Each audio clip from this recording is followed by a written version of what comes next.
চীনসহ বিশ্বের বিভিন্ন দেশে হিউম্যান নিউমো ভাইরাস HMPV নামক যে ভাইরাসের প্রাদুর্ভাব বাংলাদেশেও হয়েছে এর সংক্রমণ।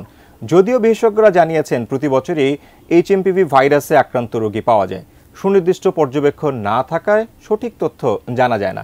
এই ভাইরাস নিয়ে আতঙ্কিত না হয়ে করোনার সময়ের মতোই স্বাস্থ্যবিধি মেনে চলার পরামর্শ বিশেষজ্ঞদের। আরও জানাচ্ছেন নাজিয়া আফরিন। করোনার পর চীনে হিউম্যান মেটানিউমো ভাইরাস HMPV সংক্রমণের খবরে উদ্বেগ ছড়িয়েছে বিশ্বে।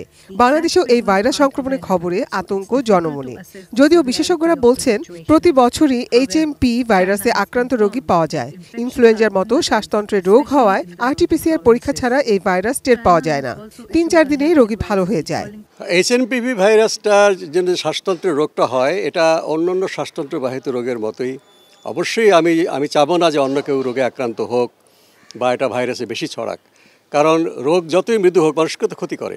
আর এই ভাইরাস তো এখনও পর্যন্ত ভাইরাস সম্পর্কে পরিপূর্ণ গবেষণা কোথাও হয়নি, এটা চলছে।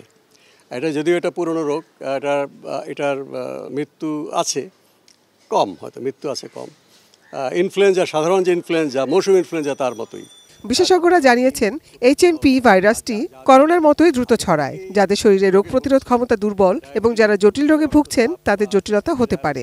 এর আলাদা কোনো চিকিৎসা ব্যবস্থা নেই। ব্রেকফাস্ট, টিফিন কিংবা স্ন্যাক টাইমে মজাদার আয়োজন মানে অল টাইম ব্রেড।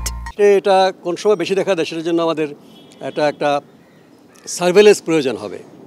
হয়তো IDCR এই বিষয়ে নির্দেশ পেলে সরকারের করবে যে সারা বছরের তথ্য নিয়ে হয়তো এটা ঋতুভিত্তিক কিনা, অন্য দেশের ঋতুভিত্তিক। তারা ইনফ্লুয়েঞ্জা যখন হয় তখনই এই হিউম্যান মেটানিউমো ভাইরাসটা হয়।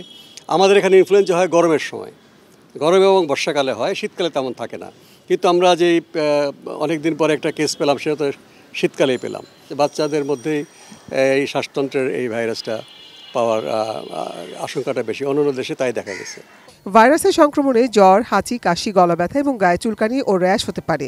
এই ভাইরাস থেকে বাঁচতে করোনার সময়কার স্বাস্থ্যবিধিগুলো মেনে চলতে হবে। ব্যক্তিগত দায়ের চাইতে সরকার এবং কর্তৃপক্ষের দায়িত্বটা কিন্তু কোনো অংশে কম না। বিশেষ করে আমি মনে করব হাসপাতাল এবং স্বাস্থ্যকেন্দ্র, সরকারি, বেসরকারি, আধা সরকারি যতগুলো স্বাস্থ্যকেন্দ্র হাসপাতাল আছে, কোভিডের সময়ের মতো অবশ্যই সেখানে সাবান দিয়ে হাত ধুয়ে হাসপাতালে প্রবেশ করবে, সেই ব্যবস্থা থাকা দরকার। সেটা কিন্তু আবার চালু করা দরকার ইমিডিয়েটলি। আর মাস্ক পরা ছাড়া হাসপাতালে কেউ ঢুকবে না, যেখানে রোগী আছে বিশেষ করে।